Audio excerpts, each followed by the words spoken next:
Mga kababayan, narito po ang dating daan.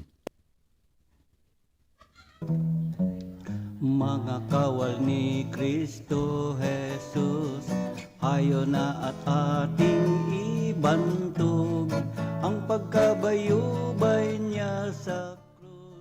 Ang programa ito, mga kaibigan, nangyari noong dekada 80. At ito po ay hosted ni Brother Ili doon po sa istasyong DZME. Kasama po si Brother Manning dito. At ito po yung isa sa mga luma na pong mga programa ni Brother Ili sa Ang Dating Daan. At dito po ay pinag-uusapan ang pagsalitang patol. Patol meaning ibig sabihin hindi papatulan, kasi noong panahon na yon, ito po ay mga sagutan ng mga ministro sa pagitan ni Brother Eli at ni Maximo Bularan. So mga kaibigan, mga kababayan, narito na po ang dating daan, si Brother Eli. Atin na pong pakinggan.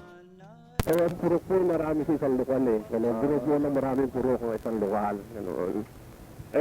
Kayo po ba may mga katunayan kay dating iglesia na? Marami po. Maski sa... So, marami kang alam dyan sa mga pasikot-sikot na iglesia ni Cristo eh. Ang pinakamahalagang katunayan po yung lang mga awit dyan na yung sinasabi nga ako iglesia ni Cristo. Pag kinawit mo yun, katunayan ng ikaw iglesia nga ni Cristo. Opo, ang una pong masasabi natin, halimbawa ako tanungin nyo, sino ang nagdoktrina sa akin? Si Ka Oscar Padera nung siya voluntaryo pa lamang. Sino nagbautismo sa akin? Si Ka Valentin Gutierrez, na ama ni Ka Dante Gutierrez. Anong araw? Biyernes. Anong pesa? 22 ng Marso 1964. Saan lugar? Sa Bungabon Oriental, Mindoro. Ano ba ang tono nung ako iglesia ni Cristo? Ako'y iglesia ni Cristo. Kabisado pala ni Kamaling. Ang iglesyang hinulaan sa puso ko'y nakaukit ang kaniyang aral. Si Kristo'y aking susundin, anuman ang kasapitan. Ako'y iglesia ni Kristo hanggang kamatayan. Di, yun mali kapatid naman yung letra ng awit na yun ano. Anong ba gumawa nun? Sugo o subo? Ang gumawa ho nun ang kapatid na Pilar. Yan mali ang awit niya yan sa Biblia. Paano kang isang tao matatawag na iglesia ni Cristo? Kaya yun pinuna ko ngayon din. Ngayon wala na akong nakikitang nakalagay doon sa mga kapilya na nakalagay na ako iglesia ni Cristo. Kasi imposible na ang isang tao maging iglesia ni Cristo. Kasi kung nag-iisa ka, hindi pwedeng tawagin kang iglesia sapagkat para rin naman yung isang may hawak ng kornitin, tatawagin mo ako'y banda. Hindi, masama yun Halimbawa, isang saging, ako'y piling. Iba. Iba yung piling kesa sa isang saging. Ano, kapatid naman At ngayon, pabayaan mo na yon. Talagang yan matagal na nating nasabi sa mga kababayan. Ngayon, itong ating si kapatid na Vic, sa kasalukuyan sila ay kaanib na dito sa ating samahan. Mga kaanib sa Iglesia ng Diyos. Isang dating Iglesia ni Cristo na umalis sa kanila pero hindi tiniwalang, hindi nang dispalko ng pera, hindi kung ano-ano ang pinagagawa kagaya nung ibinibintang sa akin doon sa Magalang. At sa Bicol, nadat na nung mga destino sa Bicol na ang pinangangalat doon ay si Soriano raw tiniwalag lang sa Iglesia ni Cristo. At dahil nagdispalko ng pera ng Iglesia ni Cristo, yan malaking kasinungalingan niya ipinamamalita na yan. Ngayon, kapatid, na alin kanyo yung sinasabi niyo na issue na matagal nang pinag-uusapan na hindi nalulutas?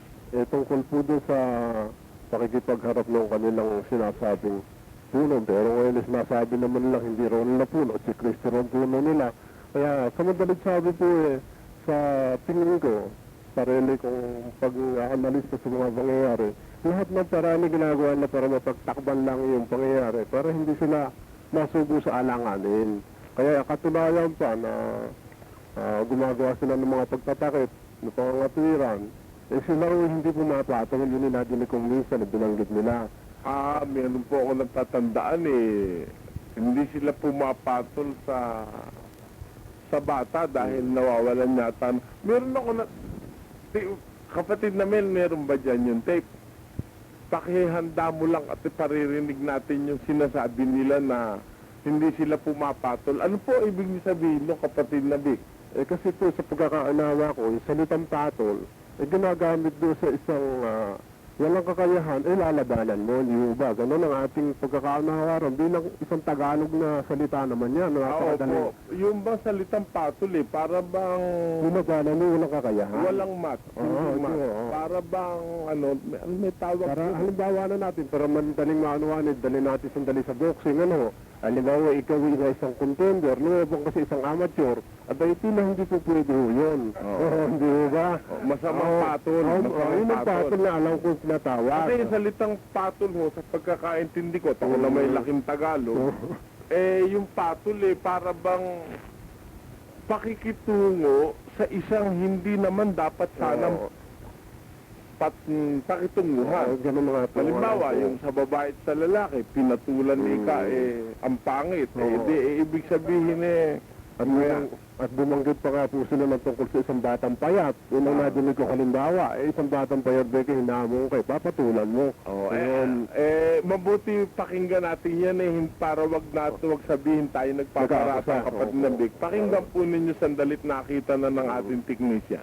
Tagal na nagdemanda yan At saka meron tuntulin dyan sa pakikipaglibate pagka may physical contact. Siguro alam ni Ginoong Soriano yun Kaya yun nga, inuulit natin yung sinabi ni kapatid ni Levi kanina. Parang scapegoat na lang yun. Kaya nga, i-raise bulexit, para hindi ka hiya-hiya. Yun na lang, sasabihin, binubugbog daw. Ang totoo, wala namang nabubugbog. At yung isa pang scapegoat niya, ang hinahamon niya, ang kapatid na Eranio Manalo. Dahil sa alam kasi na alam niya, hindi napapatulan. Saka sino ang Ginoong Sorianong ito para ito ang iharap kay kapatid na Eranio Manalo. At saka dyan ay mahalata natin ang kanyang intensyon, ang kanyang layunin. Ang hinahanap niya ay ma-exalt yung kanyang sarili. Makilala. Gusto na patulan siya. Kapag nga naman pinatulan siya ng tagapamahalang pangkalahatan, makikilala siya ng bayan. Tsaka lalaki siya. Makikilala ang kanyang pangalan. Kaya dyan po, mararamdaman ninyo, mga mahal na taga-subaybay, kung ano po ang nakatagong intensyon nitong si Ginoong Soriano sa kanyang ginagawang paghahamon sa tagapamahalang pangkalahatan ng Iglesia ni Cristo. Gusto niya na siya'y matanyag, maparangalan ang kanyang sarili. Sabi mo lang yan. Huwag niyang hintayin yun dahil sa hindi talaga siya papatulan. Salamat inamin niyo. At hindi dahil sa hindi pumapatol ay sapagkat natatakot sa kanya.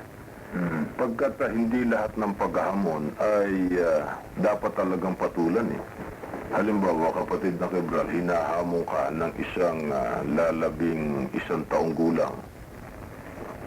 Hinahamon ka ng away ng isang napakaliit na bata, payat na payat. Totoong yun yung naghahamon, pero pagka pinatulan mo yun, mawawalan ka ng dangal Yun ba? Katulad din. Ayan. Iyan ho siguro ang ibig niyo sabihin, kapatid na Vic, ano naman ho ba ang ibig niyo, ano ho ba ang maibig niyong talakayin diyan, kapatid na Vic, diyan sa, siguro yun ang talagang, yun ang narinig niyo, Kasi nga po, yung salitang patol, itong babanggitin ko, mga tiyakang pangyayari at tiyakang lugar na tumutukoy nga sa salitang pagpatol. Kasi po, si kapatid na, sabihin natin, tawag nila kapatid na Teofilo Ramos, Halos si walang nakakakilala riyan. At yan ay masasabi natin pangunahin sa kanila kung pagdidibati ang pag-uusapan. Ay, mas mahusay kay Ginoong Manalo yan eh. Yun ho ang alam ko. Dahil yan ay pangunahin talaga. Dahil yan ang debater talaga na noong pampanahon ni Kapelix. At kung kay KRD lang, wala sa kalingkingan ni Karamos si KRD. Ano? Ngayon, yun po ang aking tatalakayin. Dahil po yan, si Ginoong Ramos, nasa isang debate siya na ang nakikipaglaban ay si Ginoong Aniceto Bunar. Ngayon, nung matapos ang debate, isa po sa nanonood na si Ginoong Amor Santiago na hindi naman gaano kilala ko sa larangan ng Biblia ang pag-uusapan sapagkat wala naman siyang pinangungunahan na anumang grupo ng pananampalataya, naliban sa isang tagasunod lang siya sa relihiyong Katolika, bigla siyang hinamon. Ito po nangyari sa Kanumay, Valenzuela, Bulacan, Metro Manila. At nangyari sa compound o bakuran ni Ginoong Victorino Matias na ngayon ay barangay captain ng Kanumay. Nung hamunin po, isa rin ako sa tumututo na sabi ko, bakit papatulan to ni Ginoong Ramos samantalang ito si Ginoong Amor Santiago, wala namang masasabi tayong kumbaga sa Kumbaga sa susugal walang tatalunin. Walang tatalunin. Ay, bakit po biglang nalabanan at natuloy po ang diskusyon? Yung sabi ko, bakit sila gumagamit ng salitang patol pero ginagawa nila? Yun po ang gusto kong linawin. Ang ibig sabihin ganito. Kunyari lang, hindi sila pumapatol. Opo. Pero pag gusto nilang pumatol, sira yung prinsipyo nila, At saka pumapatol sila. pagka po ang kalaban nila sigurado nilang nalalabangan nila, yun ang alam ko. Sapagkat ang mga Katoliko, kahit yan, lagi nilang hinahamon yan.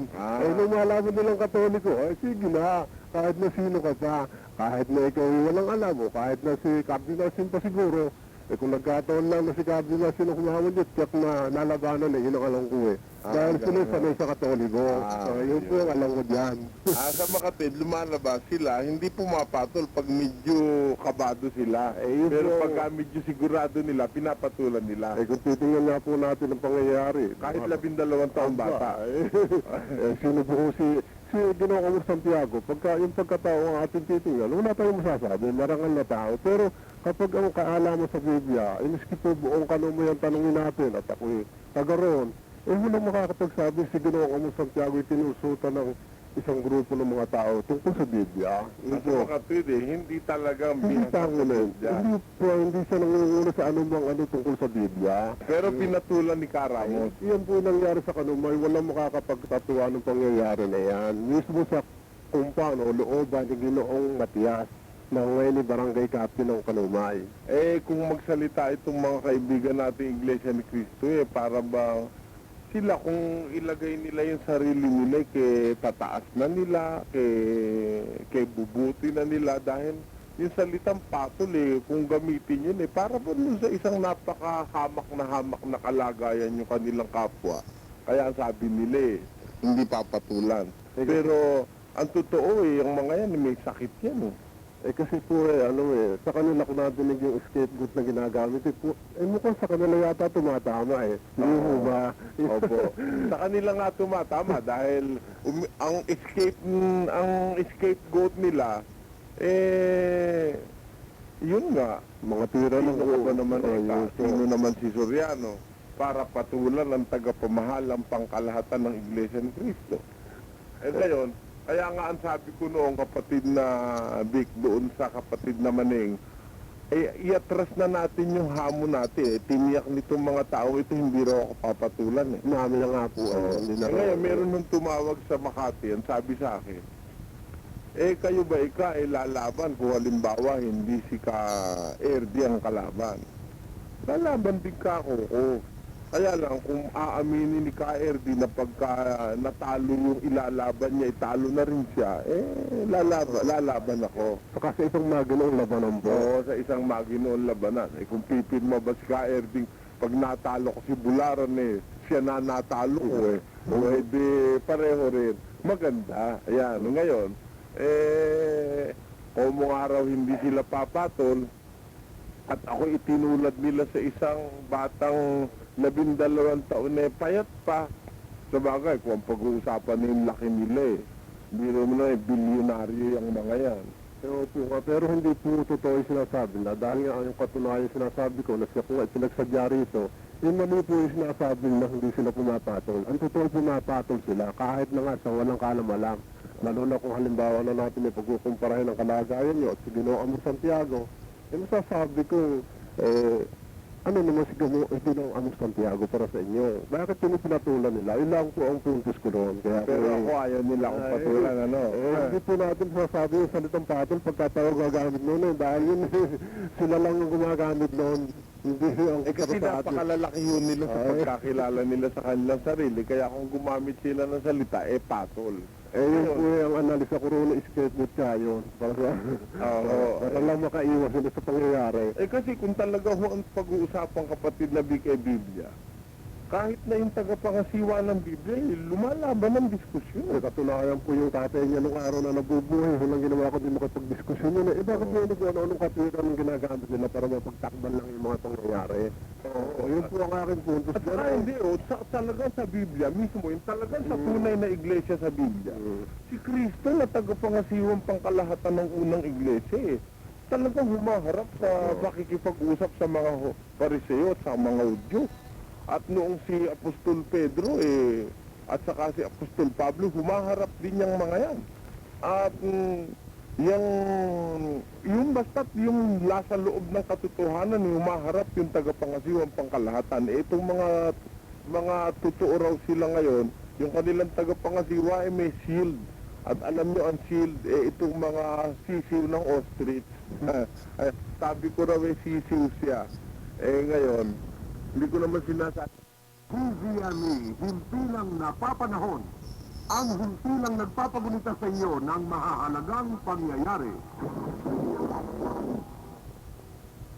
Ang oras po natin, ikasyam ng gabi at kayo patuloy sumusubaybay sa himpilang ito ang dating daan sa pangunguna ni Kapadre Soriano. Sa pagkakaalis ko po ba sa dating reliyong kinaanibang ko? Opo, bakit? Ano po ang naging unang pangunahing dahilan? Umalis kayo sa Iglesia ni Cristo. Baka naman kayo kaya lang umalis meron kayong ginawang masama. So hanggang dyan lang muna ang ating i-share sa inyo na audio recording ng Brother Eli. Pero malinaw naman sa inyo ang pinag-uusapan na yun po ay hindi papatulan ang Brother Eli. Yun pang hindi papatol, yung sa panig ng mga Iglesia ni Cristo. Way back dekada 80. Kasi noon pa talaga, noon na pang mga bahagi ng pangangaral ni Brother Eli via airwaves ng AM radio ay ang samahan ng mga Iglesia ni Cristo talaga ang lagi niyang katunggalin noon. Dahil siyempre, tinatamaan sila sa pangangaral ng Brother Eli noon, lalo na si Bularan. So, kaya ini-stop ko na yung tape kasi iba na ang usapan doon. Hindi na yung salitang patol, kundi pag-i-interview na lang sa kapatid na Vic. Yung kapatid na Vic, na-convert po yan from samahan ng Iglesia ni Cristo, ay na-convert po ng Brother Eli doon sa Iglesia ng Diyos. So doon, in-interview na lang siya. Pero doon sa punang bahagi ay salitang hindi ikapapatulan ang Brother Eli. So yun po ang pinakapaksa na ating i-share sa inyo sa video na ito. So muli mga kababayan, yun po ang dating daan. Balik tayo sa dekada 80 po mga kababayan. Dahil siyempre, yun po ang talagang mga unang mga panahon na ang Brother Eli ay masigasig na nangangaral baya po sa AM radio po mga kababayan. Ang pagkabayubay niya sa krus ng angdala na Yan, so ibalik natin konti ang music natin. At ang musika ito mga kaibigan, ito yung madalas pinapatugtog ng Brother Eli noon bago at pagkatapos ng programa ng Ang Dating Daan. sa krus ng angdala natin matubos. Hayon at ating ipagdiwang.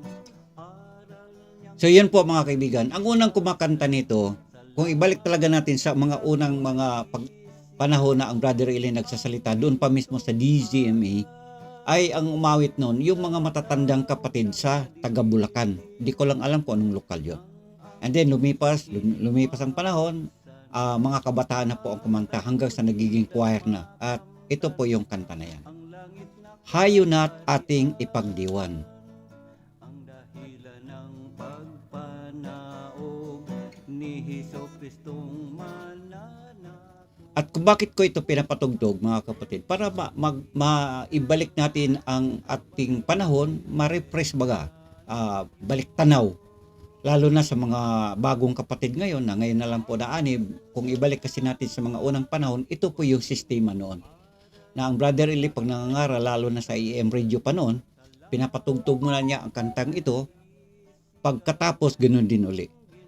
So yun lang po mga kaibigan, hanggang sa muli, tayo po ay magbahagi po ulit sa inyo ng isang mga audio recordings ng Brother Eli na mga rare audio evangelism po ni Brother Eli way back dekada 80 pa po. Okay, so marami pa pong kasunod mga kababayan, antabayan lang po ninyo. At muli, ang inyong kaibigan, kapatid sa Himpapawid, lalo na dito sa mundo ng pananampalataya, Felix Mar TV, mag-upload ulit tayo ng panibago, abangan lang po ninyo at magkita-kita-kis. Magandang araw at babay na po. Nasa banal na kasulatan, hayon at ating ipagdiwang, aral niyang tanging kaligtasan, sa lahat ng dako ay